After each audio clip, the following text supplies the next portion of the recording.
listening to Vet Candy. And even going over the results with some of those clients when they say, well, I thought you said the ultrasound didn't show anything in the intestines. It's one of those things where, just because it's normal doesn't always mean it's appropriate.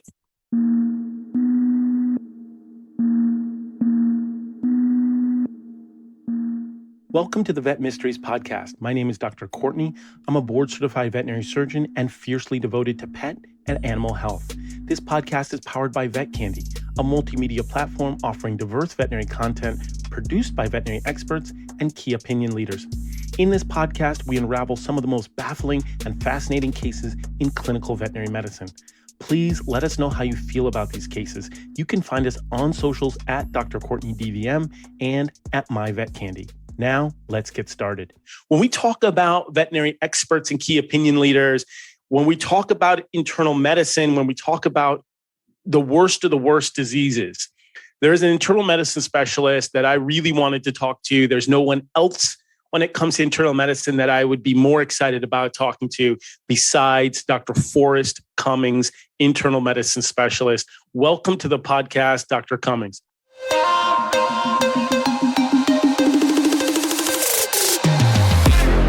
We'll be right back with more Vet Candy.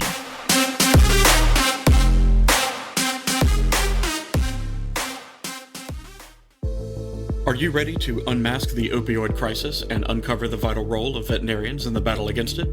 Join me, Clay Palmer, for Unmasking the Opioid Crisis, a veterinarian's vital role unveiled, presented by Vet Candy and brought to you by Covetris.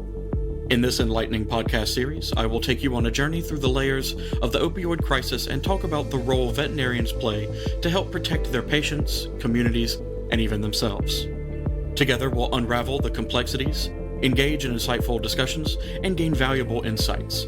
Stay tuned for a podcast that empowers, educates, and unites us in the battle against opioid misuse. Don't miss Unmasking the Opioid Crisis. Tune in on Vet Candy on a podcast platform of your choice, and let's make a difference together. Brought to you by Covetris and presented by Vet Candy. Thank you for having me. I was excited when I got the invitation. Obviously we go back 20 years now, man. So yeah, in full disclosure, I wasn't going to tell anybody because I didn't want to ruin your reputation, but we are close friends. So I really, in all seriousness, I really appreciate you being here today. When I say that I was excited to talk to an internal medicine specialist, I mean that from a professional standpoint, but I also mean that from a personal standpoint. You're an outstanding person and human being, and I'm really looking forward to our conversation today. And so, if we do want to get super mysterious about it, we'll even go a step further and say that you had to tolerate me for a year as my roommate. I don't even know how to encapsulate that experience, but just saying very simply, I'm sorry, man. I'm sorry that you had to go through all of that, but you made it through. You made it through and you survived that year. And I appreciate that. Oh, yeah. No, it was a fun year. It was our first year in vet school, man. That was a crazy time. Oh, it was insane because, I think about, a young kid coming down from Connecticut, that East Coast aura, that East Coast attitude, the East Coast feeling. And you're coming from Louisville, Kentucky, right? At the time, right? Right. So you've got this sort of clash of the worlds, right? East Coast and Kentucky. And somehow we made it work, but we were learning, a brand new language in vet school, learning about different cultures and people. Yeah, it was a wild time, man. It was a really wild time. But before we get to that, listen, you and I can talk about this for a while, but before we get to that, I've asked you this question before, but share with the audience, what was it like where you were growing up? I grew up in Louisville. I grew up here. Moved away when I went to UK for undergrad. But it was we didn't have a lot of money growing up, so we were in the inner city, West End of Louisville, Kentucky. I didn't know any different. Like I didn't know that we were poor. I didn't know because everybody around me was poor. I had a good childhood, none the wiser, I guess they say. I had a great experience, and I try to carry that experience into my kids' lives now, It definitely gives you a different perspective on pet parents and animal lovers from all socioeconomic brackets and allows what I call sort of an increased access to veterinary healthcare, where when you walk into that office and there's someone who knows where you're coming from, what you've been through, the experiences, or at least has some similarity in their own life, I feel like it gives a much better experience. And so I do think that is a blessing that you can bring that with you to veterinary medicine. I also wanted to ask you, that's what it was like growing up, but how did you know from that experience that you wanted to be a veterinarian? I wanted to be one since I was about 9 or 10 years old. Like I said, we had dogs growing up. Most of them were stray dogs that we saw in the alley that we just happened to feed, and they stayed with us, but that was my animal experience. And it wasn't one particular dog. I think it was just all of it, and it was, we were pretty sheltered growing up just because of our neighborhood.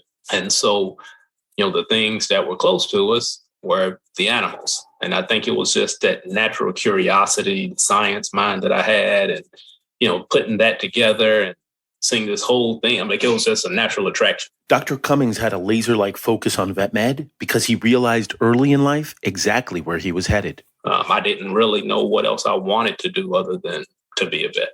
I explored other options, but it was always if I don't get into vet school, I have to have a backup plan. It was never, what do I want to do? I always knew what I wanted to do. It was pretty unique in that sense, knowing what you want to do at such a young age. That's critically important, is knowing what you want to do. And it is interesting because when you think about the experience in veterinary medicine, one thing that I think is unique of the many things that is unique about veterinary medicine in comparison to other medical fields, it is that exposure to animals that can shape your experience. And so whether it's one animal or animals collectively, that pushes you towards it, but then also that deep affection towards science, right? Because if your affection is just towards the animal, then that can kind of put you off into a different course versus having an affection towards the science too. To get really sciencey for a second, what led you to become a board certified veterinary internal medicine specialist, and help everybody out and understand what exactly that is? So an internist, which a lot of clients, they'll say, you're an intern. Right. We got to get the nomenclature right.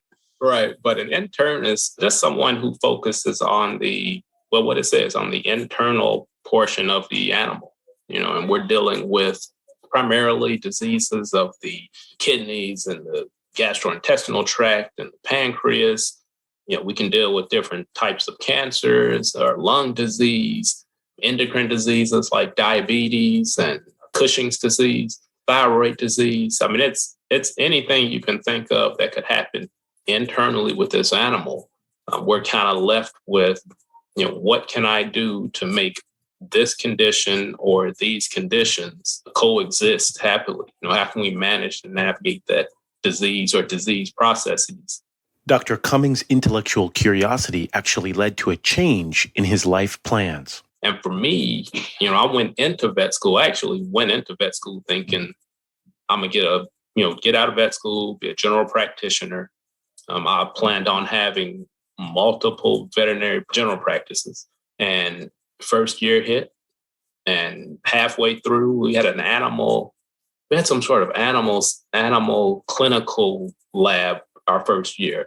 And, I remember we talked about parvovirus. And I remember the way the case was presented to us in bits and pieces. Right. And I was just intrigued, like the whole, detective process, so to speak. It was like, well, what piece are we missing here? And Dr. Bailey would give us a little bit more information. And I remember just thinking, wow, that was pretty cool, and you saw how it trying to navigate that disease. And in that case, it happened to be a new disease at the time, the way he presented it to us. They had just found out, and I think it's in the late 70s or something. But it was just that workup. And, my brain has always been curious, and so that solidified. I did not know that was internal medicine at the time. And then after my first year of vet school, my mentor, Dr. Markham, he was like, so how was it? Referring to the first year. And I was like, it was pretty cool. It was this one class. And I told him about that parvo case. And he was like, well, I'm going to hook you up with my classmate. And his classmate was an internist, Dr. Daly. And that's who I worked with over the summers from that point forward. But I didn't realize I didn't know internal medicine existed until Dr. Markham told me, I'm going to hook you up with my classmate.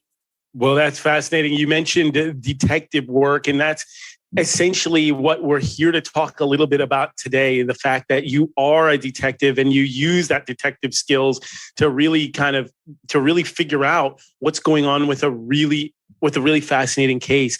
Talk to me a little bit about, let's first start this. Before we start with this mystery, what is the name of the patient that you were seeing? His name is Morty.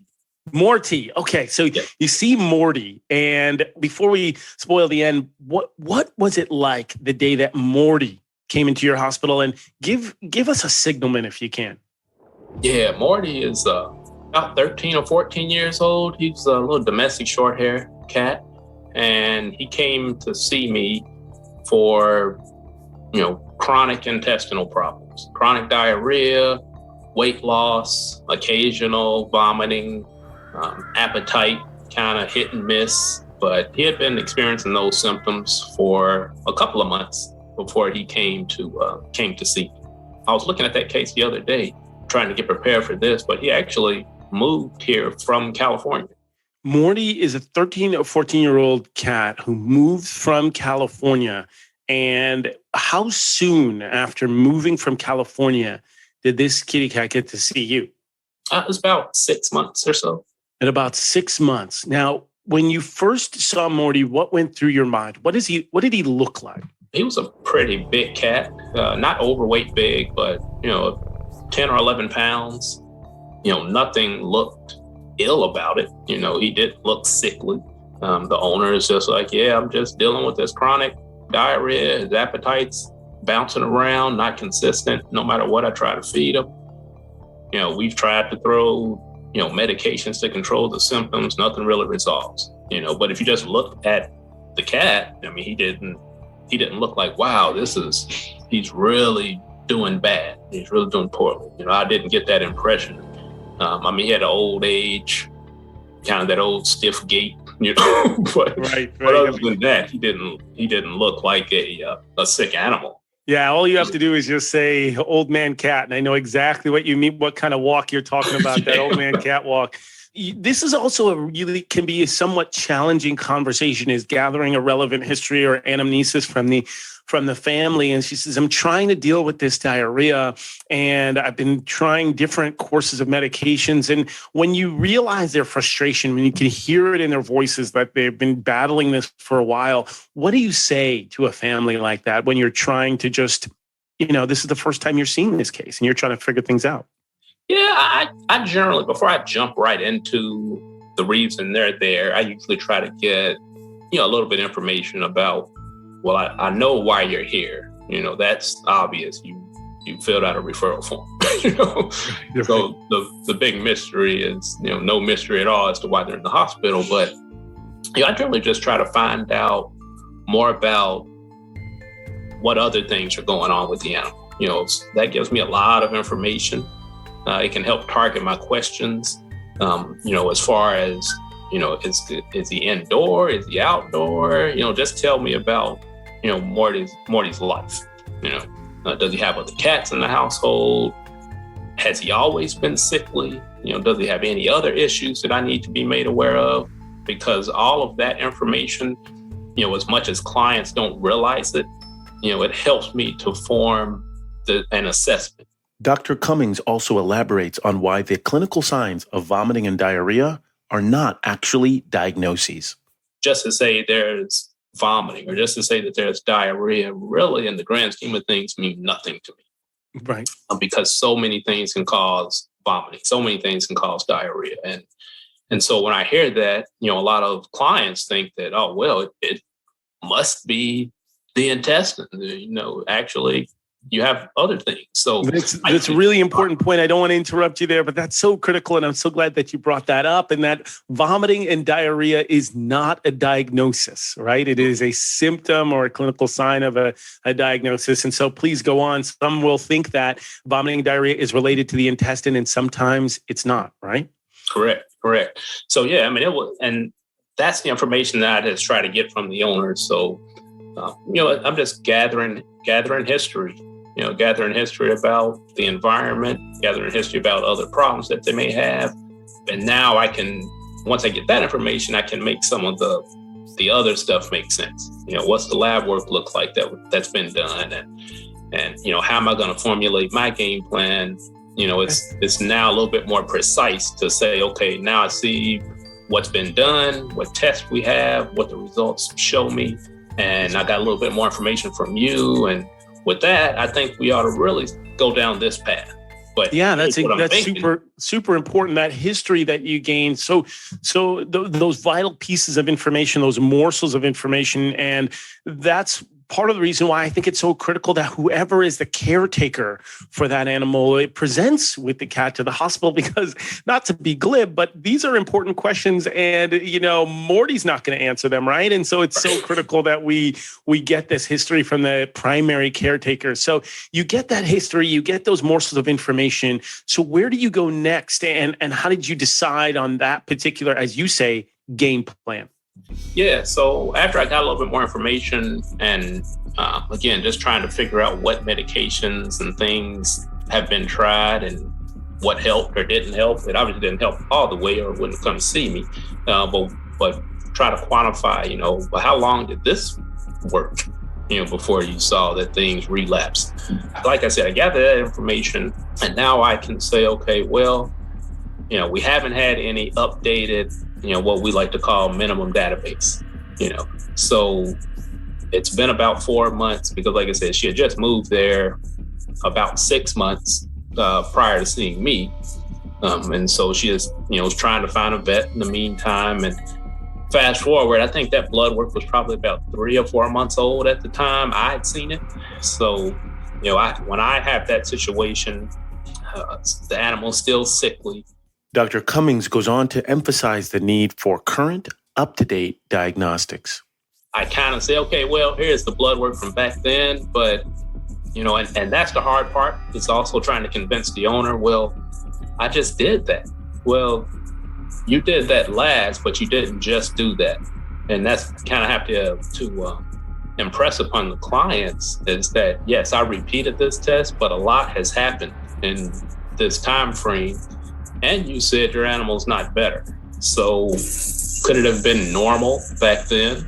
And now when I recheck it, the things become abnormal. So, I just started with, because it had been a few months, I just started with getting another CBC and a chemistry panel, and a urinalysis, checking his thyroid function, an ultrasound of his abdomen. And just started with that. He had never had any imaging done, ultrasound, abdominal radiograph. So I started with imaging. That was the one new test, but the one test I did start out with that was repeated was checking the red cells and white cells and chemistry panel, urinalysis. What would you say are the basic tools for an internal medicine specialist to start making an assessment, sort of like the hammer and screwdriver of their diagnostic protocol? Because if someone is saying, my cat's going through a problem, and they say, we would like you to see an internal medicine specialist, it almost gets them an idea of what would they expect? What should they expect to bring their cat in for? What do you feel like are the building blocks of a diagnostic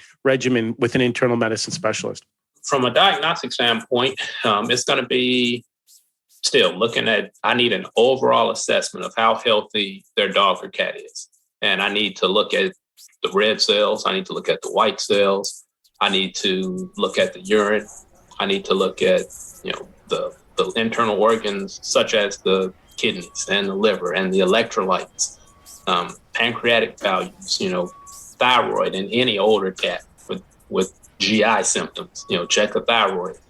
So for medicine, I'd say that's probably a basic.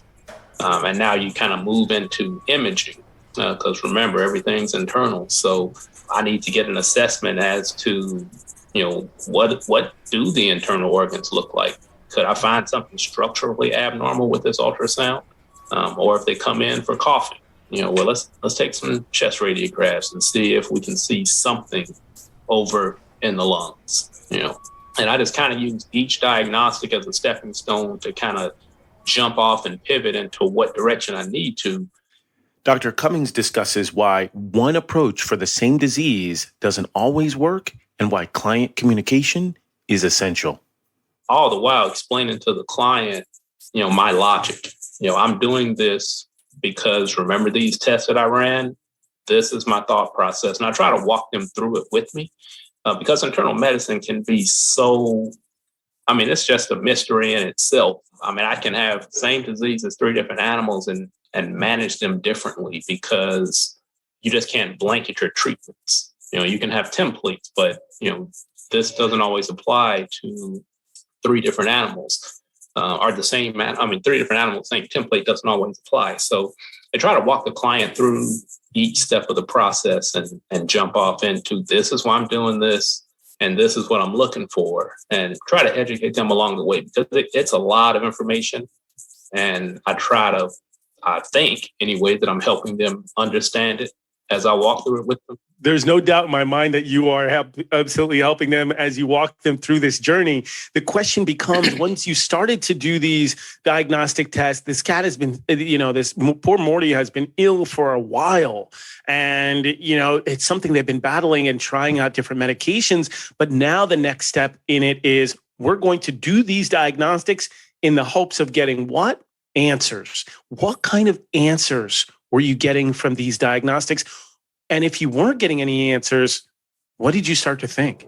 Yeah, so the blood work was honestly pretty boring, which is, it's another way of saying it all looked normal. Right, the colloquial expression of boring, just so everybody knows, when you have a diagnostic that is boring, that's a good thing. I used to have a mentor who used to say, hey, how's it going in there in surgery? And I used to say to my mentor, oh, it's really interesting. And my mentor used to say to me, I don't like interesting. And what I think he meant by that is interesting generally means not a great prognosis. It generally means more advanced treatments. It generally means more nursing care, more complicated case for that particular patient, not good. So if you have something that is boring, that's good. Please continue. So the blood work was pretty boring, which is also good and bad. It's can be frustrating to the to the pet owner because I just paid for this and nothing's wrong. But normal doesn't always mean appropriate. And that's another thing that you try to tell people. The one thing I will say on the ultrasound, though, we did, see evidence of very, very mildly enlarged lymph nodes within the abdomen. Structurally, the stomach and intestine looked normal, and there was evidence of pancreatic inflammation or pancreatitis. Before we talk a little bit about the lymph node elevation, pancreatitis, and that the intestines look structurally normal, I do want to back up to something you said that was critically important. You said normal doesn't always mean appropriate. Would you mind explaining what that means for us? And that's the one thing I'll say about internal medicine is, when we look at blood values or whatever value, that we're assessing, whatever test, there is a normal range of what things should be. But again, you have to look at the big picture, so when I look at blood work, a lot of internists, we look at blood work a little bit differently than a lot of other vets because we're trying to find, okay, yes, this blood work, everything is right down the middle of normal, but I have an animal who is experiencing these problems and this is inappropriate. This is not what this blood work should look like for this particular condition. Like I said, normal doesn't mean appropriate. So you just take it in light of the big picture of the clinical presentation and say, would I expect this in a sick animal or would I really expect this in a normal animal? So we're really, really looking at that blood work and looking at the ultrasound images and, the intestines look normal, but, I didn't have blood work that indicated we had kidney disease or liver disease or anything metabolically that will cause diarrhea. And I have an ultrasound with a normal looking intestinal tract, but chronic diarrhea. So now I'm thinking, okay, well, this is going to be something microscopic, and that was kind of my thought process. What did you make of the mildly enlarged lymph nodes on the ultrasound as you were doing them? What was going through your head at this point? again, it kind of pointed me into, especially after seeing the blood work, it pointed me into, we have some degree of intestinal disease. We still need to do more testing to find out. But when I see the lymph nodes were mildly enlarged, two big things come to mind. This is either going to be a normal immune reaction to a chronic disease, meaning if you have diarrhea for months on end and occasional vomiting for months on end, your lymph nodes are enlarged unless you have something else, which we'll talk about, but your lymph nodes are enlarged because they're reacting. They're doing what they should be doing. And we call that just that, reactive lymph node. When I'm looking at it, I was like, well, the cat's been having GI symptoms for some time, but this could be just the body's normal response to it, or this could be something more serious, cancer, some infections. They all can stimulate the immune system. I still see those things. Now, those things you're not going to see with your naked eye. You're not going to see it on an ultrasound. And so when I'm looking at the ultrasound, again, that's how I'm interpreting it. That's a really important point. So on your differential list are basically a list of things of what the top things that this could be, these sort of enlarged lymph nodes or mesenteric lymphadenopathy with a normal looking intestine. The top of your list are things like infection, inflammation, and inflammatory disease. And then would it be fair to say cancer? Or are there other things that you're thinking about on your list at this point? Yeah, those would be the big three. And again, those are the big three in an older animal. If he were younger, I would prioritize that, and I probably would not include a cancerous process, or I guess I can't exclude it. I would tell the owners it's on the list, but it's not high on my list. So I take those differentials and prioritize it, again, based on all of the information and try to present it to the owner in that way. You said in an older animal, you would not prioritize cancer. A younger animal. Okay. A younger animal, you would not prioritize cancer. So this is truly a mystery, right? This is truly a mystery. You're trying to unravel this mystery. You get these results back. And then to take a little bit deeper down this rabbit hole of this mystery, where do you go from there? So after this, I ended up doing a test that's called a maldigestion panel, where we actually now are measuring vitamin levels that are markers for intestinal health. For measuring cobalamin, which is vitamin B12, measuring folate. That was my next test, is now I need to start really focusing in on the intestinal tract. I saw that the pancreas was already inflamed. It's physically connected to the intestines. And so a lot of times in cats, about 25% of them will have concurrent pancreatic inflammation and intestinal inflammation. They go together, those two diseases, because they all help with the digestion process. So we measured pancreatic values, we measured vitamin levels, and sure enough, vitamin levels came back deficient. So that let me know, okay, now the intestines, I know they're affected because of the symptoms, but now I know I have some deficiencies that at least I can start correcting by supplementing vitamin B12. And talking to the owner about the next steps, which at this point would have been to obtain GI biopsies or gastrointestinal biopsies, potentially lymph node biopsies, and just kind of, again, using my previous diagnostic test to set the stage for what should happen next. You're at the stage where you're saying, okay, we clearly have, or it looks very consistent with possibly an intestinal lesion. That's the problem. That's where our enemy is that there's something going on in the intestine. And so we definitely need to get a sample of that intestine to find out what's going on. In your mind, there's probably a variety of ways to get a sample of the intestine. Number one, what methods are you thinking in your mind, and why did you pick the one you did? Well, I'm thinking endoscopy. Because that's what internists do. Just taking a camera right into the mouth, down into the stomach and the first part of the small intestine. We could have done, a colonoscopy as well. That's generally the way that I start my diagnostics. But if I see things that would, and I talk to the clients about these things with each case. But when I see things where I say, well, I probably won't serve you very well if I just do an endoscopy. Say I saw an intestinal mass, that was pretty far down and endoscopy wouldn't even think about getting to it. I'm going to go to surgery and get your intestinal biopsies that way. It also allows them to look at the other organs and biopsy anything else that needs to be biopsied. So, it kind of all depends on the particular case, and the advantages and disadvantages to each of the ways to obtain those biopsies. Interesting. So we've got endoscopy as a sort of tool in our armamentarium. We've got a colonoscopy, and then we've got full thickness biopsies by way of surgery. And so moving forward, you're trying to decide, all right, which one of those tools do I use? And you pick endoscopy. But I imagine talking to a family and saying, hey, we need to move forward by putting a camera down the intestine and take samples. For some people, that's a tough conversation or tough to hear. What was that conversation like with the family? And what did they say to you? Yeah, so when I initially presented it, it was met with a lot of resistance. Like I said, I present both. I don't, I again try to tell them my thought process and each one in this particular case, the advantages and disadvantages. And of course, I'm almost always, the first question is, well, what do you think we should do?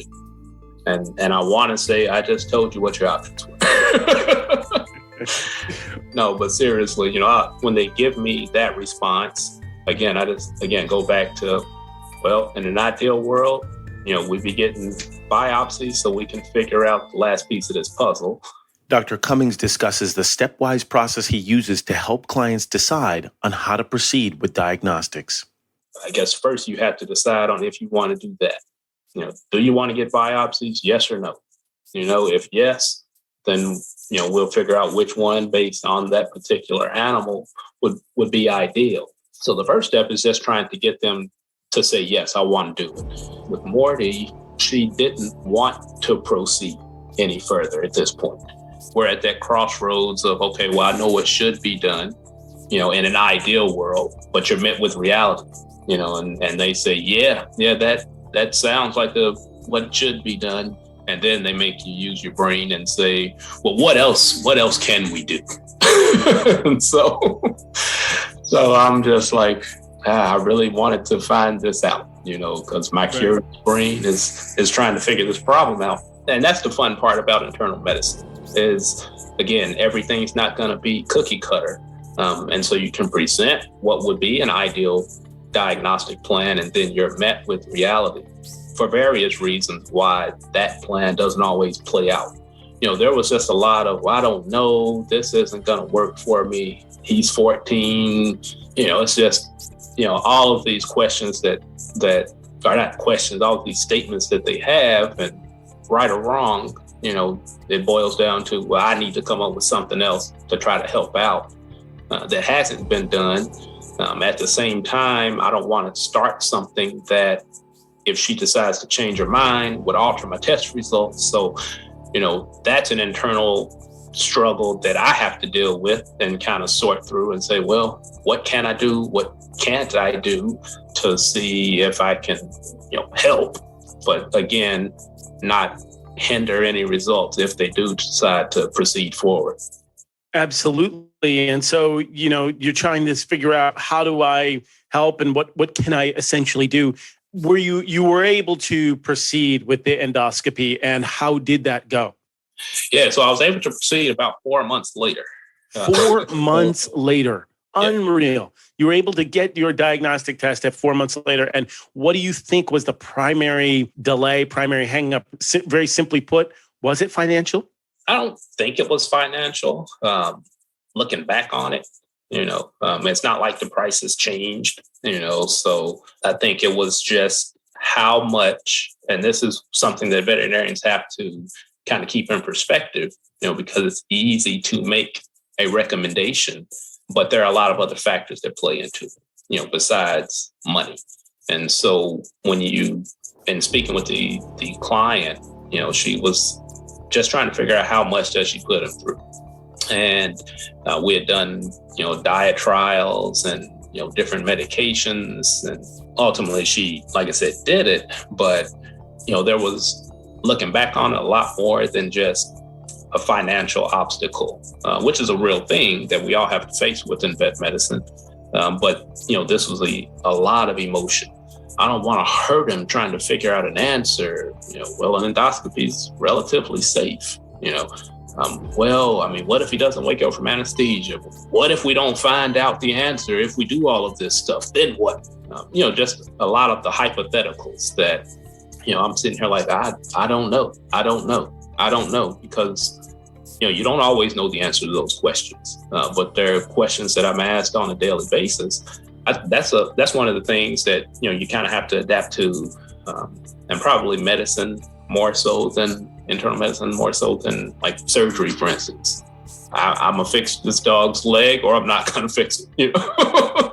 There's a little bit of absolutism and a binary choice to some diseases, for sure. When it comes to surgery, the biopsy procedure seems to proceed fairly smoothly. It is 4 months later.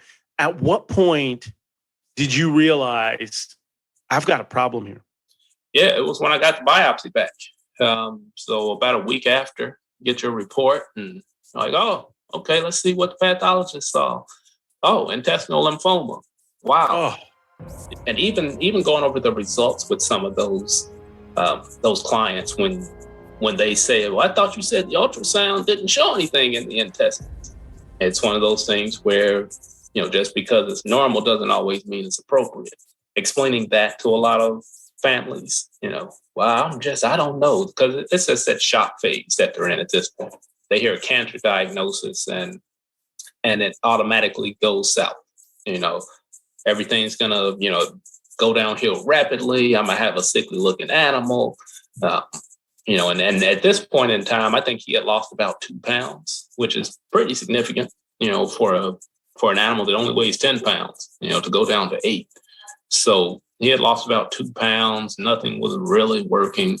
And then, telling someone that their pet has cancer, so their brain it's gone. They're trying that to. Is an incredible, that's incredible uphill conversation. You get the diagnosis back. It says that this Monty has intestinal lymphoma. And what did you say to the family, and what was their response? Yeah. Like any person would, was saddened by the news. This was, over the phone when I got the report. So, but you can hear the emotions in their voice. You don't need to be physically there to know that they're struggling with this information. And a lot of times owners blame themselves. Oh, how come I didn't catch this soon enough?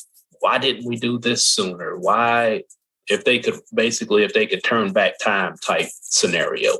You try to understand clients and that shock and grief that they're going through, and try to reel them back into reality. Yes, we have this diagnosis, but we have a plan, and luckily with gastrointestinal lymphoma in cats, it's cancer. Yes, it's a malignant process, and ultimately it may be terminal in many cats, but this particular form was not that aggressive. It didn't come with an immediate poor prognosis. And, now you just have to impress that upon the family that, this is cancer. Yes, if you look at it for what it is, but the upside is this isn't a very aggressive cancer, which is probably why he's been hanging on for as long as he has been and not being treated for cancer. And that kind of puts people's mind at ease a little bit, makes it a little bit easier pill to swallow. But, you're still navigating a cancer diagnosis. It really is a tough news to follow. And when you hear that this is cancer, it can be so disheartening, and such the emotions, knowing that your companion that you've had for 13, 14 years now has a cancer diagnosis. But then when you hear that there may be a very thin silver lining to that cloud, which is that this is not an aggressive cancer. Would you say that this diagnosis or this cancer, intestinal lymphoma, is treatable? And if it is treatable, do you feel like it's very responsive to treatment? Yeah, absolutely. Absolutely treatable. Very responsive to treatment with the pretty good prognosis, about 1.5 to 2 years. So, 1.5 to 2 years median survival time, or sort of I don't want to use the term average, but for those who are familiar with median survival time, if you have 100 kitty cats, median survival time would be at the point where 50 of them would be alive and 50 of them would not be. The question becomes, how do you treat a cat who has intestinal lymphoma? What did you choose to employ in this situation? Yeah, so we ended up choosing 2 medications, one a steroid, prednisone, and then the other was a chemotherapy called chlorambucil.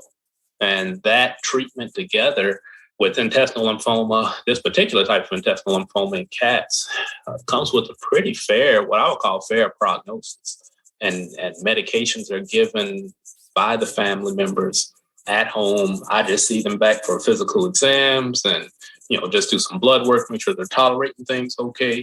That's the easy part, as long as they can medicate, their animal. That's the easy part. Luckily, he's pretty easily medicated. So for him, it worked out wonderfully as far as medications go. But this, in the grand scheme of things, this could not have been better, as far as we have this cancer. But like you said, this is the silver lining, is that it's not that aggressive.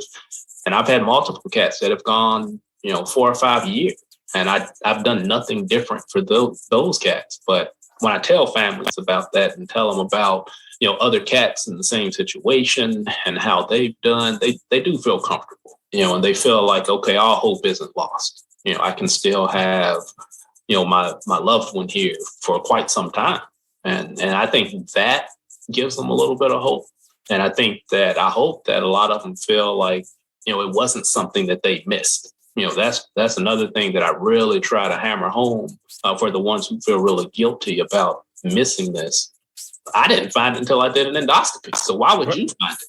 And that's what I tell them a lot of the times, is that, well, you came here because something wasn't right. And we kind of walked through this together, and I had to do this test and that test, and then we got our answers. So why would someone without the training and the resources figure it out? That's certainly your message to pet parents out there, that please don't beat up on yourself. Please don't feel bad or depressed that you weren't able to ascertain this diagnosis quickly, because as you can tell, it takes some difficult and complicated diagnostic tools and a whole lot of training, decades of training to really figure this out. What would be your message to young veterinarians, or even not necessarily junior veterinarians, even those in the trenches right now who are diagnosing intestinal lymphoma in cats? What would be your one message to them to learn from Monty's case? Probably the one message, one that, just because it's cancer doesn't mean that it's going to be over soon. Some cancers, yes, they're not always this way, but you really have the opportunity to help them out, which is honestly why we did this. We all are doing this to help out, these animals. And, I try to take those, because a lot of my diseases that I deal with are not always good diseases, if there's a good disease, but I'm constantly having to educate people. And that's what I like about it. I'm educating people on, this is the problem. Yes, I cannot cure this problem, but, I use those words like quality of life. We can still have a good quality of life, even though we have this condition. And I try to, like I said, just educate them along the way. So I try to take that negative, diagnosis and really find the positive spin on it.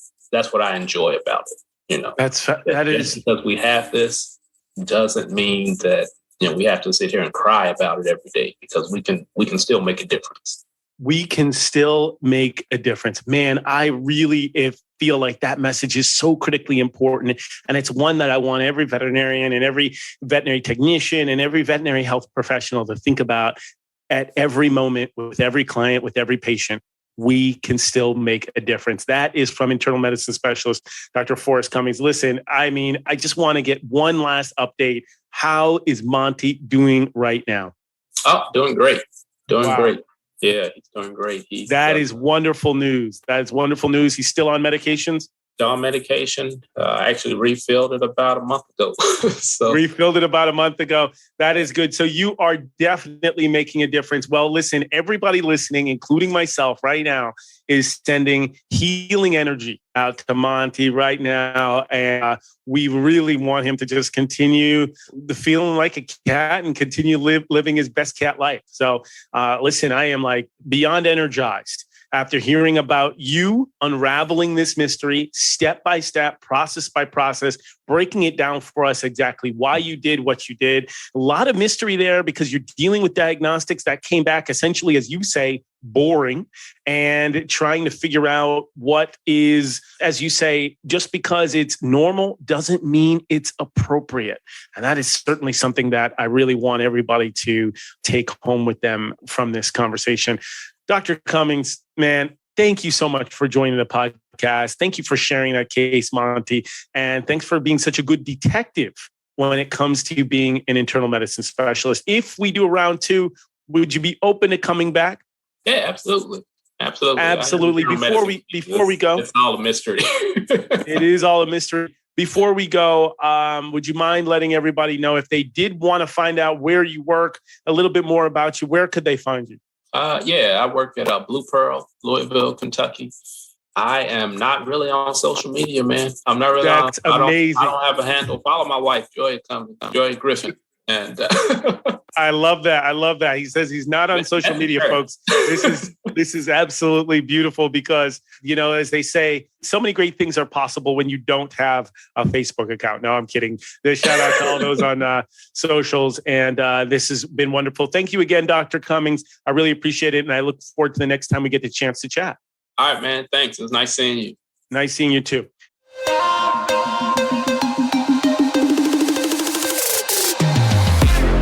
We'll be right back with more Vet Candy.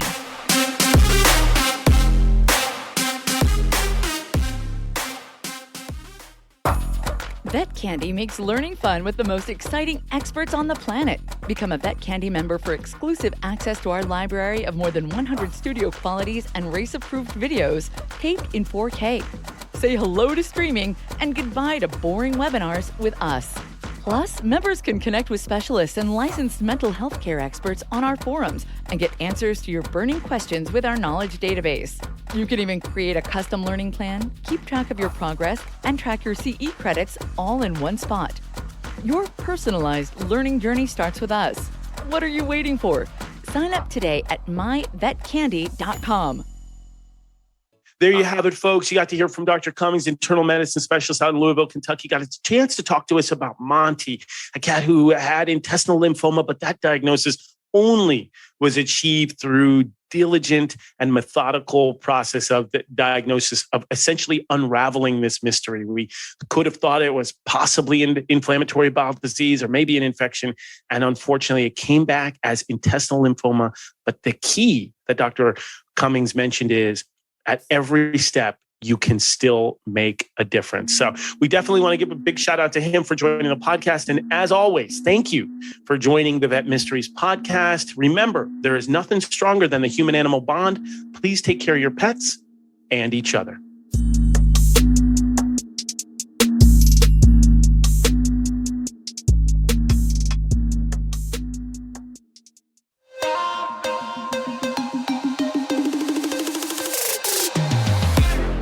Vet Candy. Vet Candy. It's Vet Candy Radio.